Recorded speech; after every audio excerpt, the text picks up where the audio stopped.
Nama Windah Basudara mungkin sudah tak asing lagi di telinga para penikmat konten gaming di Indonesia.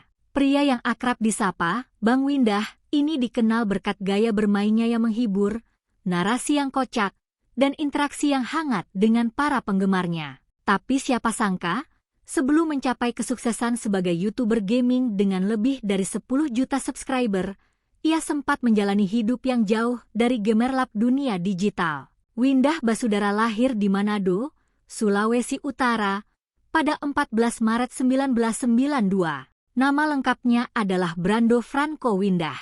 Ia merupakan anak kedua dari 4 bersaudara.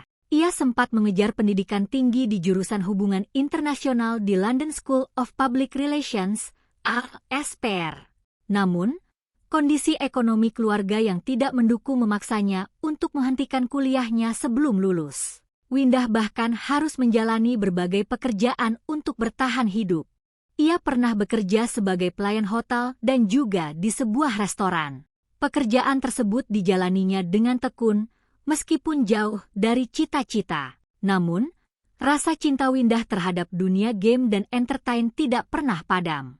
Di tengah tekanan ekonomi dan rutinitas kerja, ia mulai membangun kanal YouTube Windah Basudara pada 29 Desember 2018 dengan tekad untuk menghibur orang lain lewat video bermain game.